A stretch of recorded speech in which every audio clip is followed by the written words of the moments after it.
Hi, I'm Trey Mack. I'm talking with Alice Pawley again, a professor at Purdue University. And this time in this video, we're going to be talking about some of the research that Alice's group at Purdue is currently working on. So Alice, the name of your research group is Feminist Research in Engineering Education, correct? That's right. The free group, right? Right. With that, like, is there something in particular you're trying to say with free, or is there something else behind the story of how that name came about? Well, I am not the best namer. I have to talk with my peeps who can come up with acronyms for me. The key that I wanted to express when I started was actually to link my work with the word feminist and link that to engineering education research. So we put all those keywords in and came up with something. We started off as RIFE, Research in Feminist Engineering, but my group, when it started, had very different interpretations of what feminist meant, and that we had to sort of discuss that and come to being okay with being identified as feminist, as a feminist research group. But then we realized over time the research we did is more on engineering education. It's entirely on engineering education itself, and so feminist engineering education research, those are the key ideas. So then we rearranged it to come up with a better acronym. So my next question, so I love the name, Feminist Research in Engineering Education. I like how it just kind of jumps out there and grabs you, or it grabs me. But I know that, with a word like feminist in there, that can be fairly provocative, and you even said in your own research group you had to discuss what feminist, really meant, and, not everyone was immediately comfortable with having that in the name. So what exactly does, feminist research mean to you, and in particular, how is it carried out in the context of engineering education? So the way we define it as part of the group is that we use gender as a primary lens of social analysis, right? It is a category of social analysis. It's not just a demographic variable that we manipulate in models. And so that's how we think about the role that gender plays, and then that makes it something that makes it feminist is that we work towards social change. So the goal is not just to do research that uses gender in thoughtful and theoretically justified ways, but also that works to change how we operate. And once we sort of came to that understanding, everyone seemed to be able to get on board with that interpretation. But some of my students have really embraced it, and some of them, what they find valuable about the concept is a link to social justice, and I think that's the thing that really links all of the work that my students are doing for their dissertations or for their the research projects that they're funded on or whatever, is that gender is a lens, and for some of us our primary lens for doing social analysis in order to change how engineering education happens. So I'm an associate professor in the School of Engineering Education, which is in the College of Engineering at Purdue. So I was evaluated for tenure by my traditional engineering disciplinary colleagues, so mechanical engineers and civil engineers and so forth.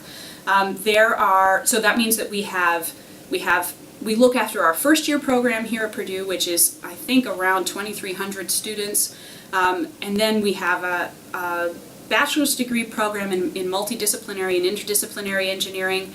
And then we also have a PhD program in engineering education. So people who are interested in specifically studying better ways to have people learn engineering and research the different modes by which people do engineering, or study engineering education as history or whatever, that's something that people now get their PhDs in. We are one of 4 or 5 key places. The other places are Virginia Tech, Clemson, Utah State, and Arizona State.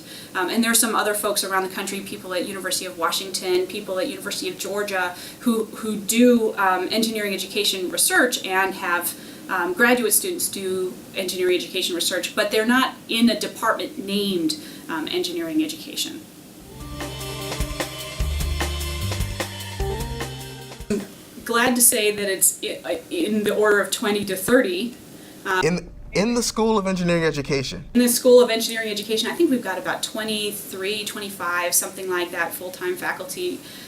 We have faculty at every level. Until recently, we've been mostly assistant professors, but now I think we're mostly associate professors. And we have about 70 or 80 PhD students who are working on dissertations focused in engineering education research. I think we're the largest of the different schools. We were the first to come out, but our colleagues around the country are looking to catch up with us, and we welcome that. It is great to have a vibrant national as well as local community of engineering education researchers. The graduate students that are in the program there, as undergrads, do they typically major in just engineering or just education or some mixture of the two? Like, how does that work when they're at the undergraduate level? Right, so there are no undergraduate, well, there's one now, undergraduate program in engineering education. So there are science ed undergrad programs, but most of our graduate students come out of with engineering backgrounds, and then they have some experience which prompts them to want to investigate education further. Either they want to go into higher ed or K-12 education, and something has spurred them into taking this leap into graduate education. Now, the key thing is that we don't help, as part of our primary mission as the department, we don't help people become better teachers. I mean, we care about that because that's why many of us came into engineering education, is to make differences, right? To change engineering education itself, the practice of it.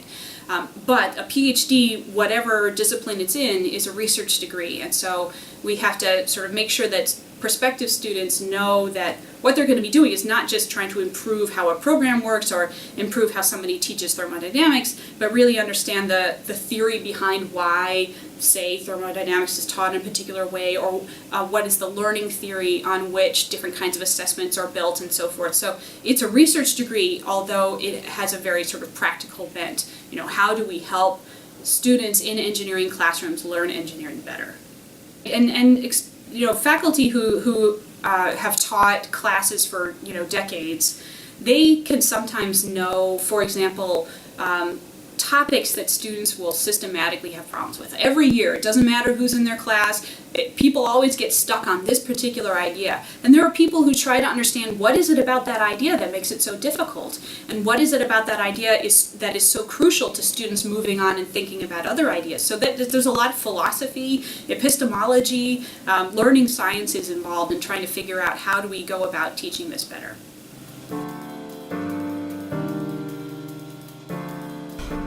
What are some of the main goals or questions that you're trying to answer with your current work? So my primary project right now is this project I said about learning from small numbers. So this is a career grant funded by the National Science Foundation that tries to blend a couple of key ideas. The first is that institutions can be thought of as gendered and raced. So it's not just, you know, people, but things as well. And you can see this by actually looking at sort of leadership, or the people who are participating as faculty or people who are participating as students. We see gender and race patterns in these institutions. So it is situated on a concept in sociology called the ideal worker. And the thought is, do we set up our educational institutions such that only one type of person with one set of sort of lived experiences is best fit for that particular position? So like, have we made a job, or have we made a student sort of job, if you like, that that structurally means that white men are the most successful in? And so what I'm trying to do is talk with other folks, anyone who has interesting stories about their undergraduate educational experiences, to come tell me their story of how they managed to go through undergraduate engineering education, and then to use those stories to work with engineering administrators to think about how they might undo some of the gendered and racedness, those ruling relations of their institutions. So as a particular example, institutions sometimes, well, my alma mater, University of Wisconsin-Madison, at one point had, not to call out UW-Madison, sorry folks, that they did not allow undergraduate engineering students to be part-time. It was a rule, and the idea was that rule indicated the amount of effort that it would take to be successful as an engineer, that it was a very time-intensive type of profession. But then what we're doing is we're deciding who should be an engineer, not based on their intellect or their capacity for growth or their contributions that they can make to engineering, but based on their schedule. And that seems ridiculous, especially if you think about, so who are the people who systematically are going to have to work while they're in school? Who are the people who maybe have family responsibilities that they can't be a full-time student? Maybe there are people who can't live in the dorm and have to commute a long distance and therefore can't be a full-time student because their days are not long enough, right? It might be another thing to think about when you're assigning teamwork, that if you are teaching in a university where you have a lot of commuter students, or returning adult students, that somehow those teammates have to find time to work together.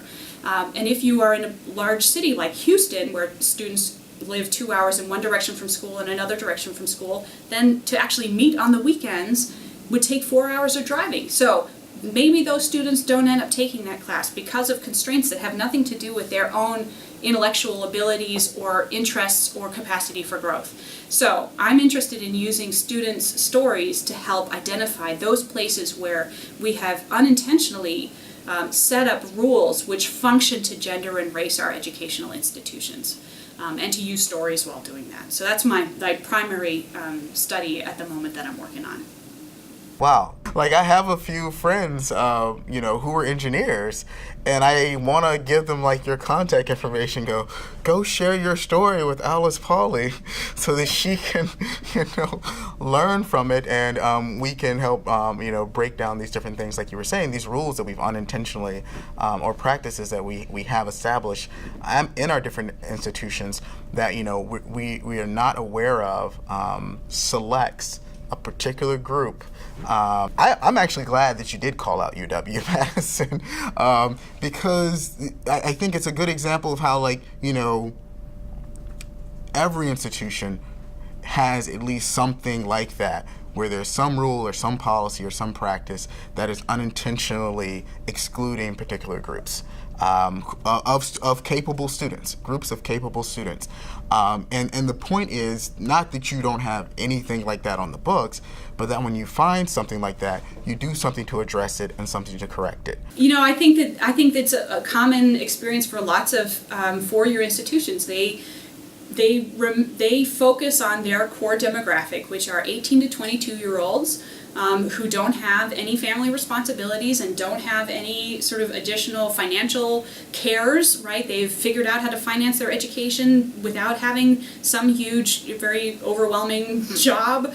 And we forget that the people who don't have those are disproportionately women and people of color. And so when we set up our rules to that govern our social relations in the institution, we need to be aware that we're excluding those things. So as another example, I had a student in my class this year who had a child, he was under 2 years old. And, she had to come up to me and say, I have to have my cell phone on today because my daughter isn't feeling well and I might have to go pick her up from daycare. So where in my syllabus did I figure out a way to accommodate for people who may turn in assignments late because their child care arrangements fell through? Or another example, I interviewed a participant who was an active member of the military, and he got deployed before he could finish his calculus class. And so, where in my syllabus or where in my teaching do I figure out something for students who systematically can't finish the semester through no fault of their own because they're enlisted, right? So that student had to figure out something with respect to their instructor. They had to come to some arrangement. They had to do a workaround. And when we have lots of those types of workarounds, maybe we should question the very policies that necessitate the workarounds in the first place. I was actually just thinking as you were talking about this, I can imagine, some instructor or some people feeling like, well, why should I go out of my way to make, accommodations for this student or that student? What's wrong with saying, well, either this is the way, you do it, or, you engineering's not for you. Like, what's wrong with that way of looking at it? And there are lots of folks who have that opinion, but luckily, folks who are in leadership positions across the country, whether they're in government or they're in industry or they're in nonprofits or they're in education, have noticed that the pale maleness of engineering in particular is unacceptable, and that when you generate solutions from pale male teams, that's a quote from William Wolfe, by the way, who used to be the president of the National Academy of Engineering, when you generate solutions through pale male teams, you end up with limited solutions. So we have all kinds of sort of economic reasons, political reasons for caring that we systematically are generating white male engineers. The most sort of basic one is perhaps it's not fair, perhaps it's not just that we set up rules that select, right, people with certain kinds of lives, shapes of lives, rather than based on their intellectual ability, which is what we ostensibly say we're doing at selective institutions. Once you do have those diverse perspectives and you have a team of people working to solve a problem, you're inevitably going to have a larger variety of solutions because you have a larger variety of perspectives and backgrounds approaching the problem and approaching the issue. Right, so we have lots more lived experiences because our societies are gendered and raced. And so if you don't plan for, if you are your pale male car team and you don't think that for example, pregnant women will be driving cars, you invent the 3-point seatbelt, which is in fact what is in all of these different cars, right? Our regular 3-point system for seatbelts, which has been demonstrated to do damage to fetuses. So if you'd had a diverse team, maybe all of our cars would have H seatbelts, right? 5-point systems as opposed to 3-point systems. This is not my argument. This is Londa Schiebinger's argument, who has a fabulous resource, the Gendered Innovations website out of Stanford, that talks about all kinds of sorts of things. Another one she talks about is why bus routes are set for commuters and not for people trying to drop off kids at childcare or get elderly parents to medical care, for example. So that she has a great resource there for thinking about how our everyday practices and sets of social relations are gendered and raced, and how our science needs to be different in order to better design for all of the people that we have.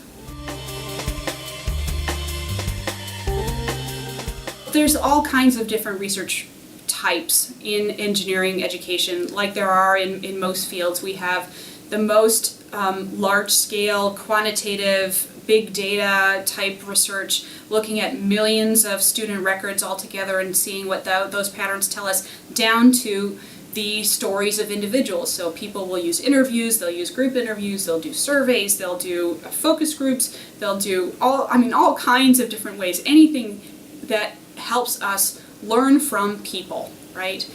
They'll look at website traffic, they'll look at observations in classrooms, they'll look at other types of behaviors, they'll do diary studies. I mean, there's all kinds of different ways that people can study how people learn. And so we use quantitative, qualitative, mixed research methods, and try to do high quality research in all of those contexts, no matter what the source or form of data that we're manipulating. So one of the things I want people to think about comes from actually my trying to help generate this diversity in the college class course when I was a graduate student as part of CIRTL at University of Wisconsin-Madison. And that is that there is a research base associated with this. So you may think that there's a lot of commonsensicalness, like you just need to treat people like people and then you will have an inclusive classroom.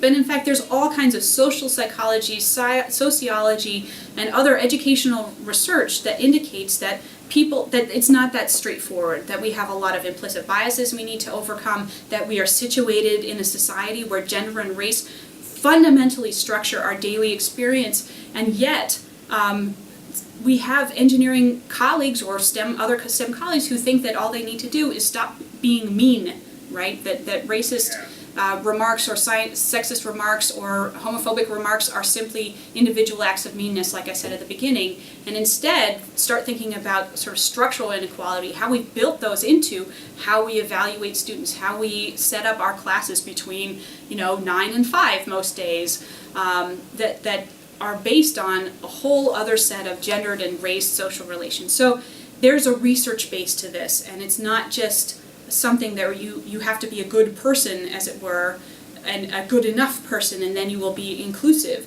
That there is technical, thought out research that can help you figure out how to be an inclusive instructor, right? So it's not necessarily just a commonsensical thing you have to come to on your own by being a good person. There's research that you can base your work on. Great, that's wonderful. I love how you tied everything together there, and thank you for talking with us today via Skype, Alice. We appreciate it. Well, you're very welcome. I was pleased to do it, glad to help, and that's something for all of your participants too to think about. It's like they have colleagues on their campuses who are, I'm sure, happy to talk with them about their classrooms. So to go seek out those folks too is another good message to have.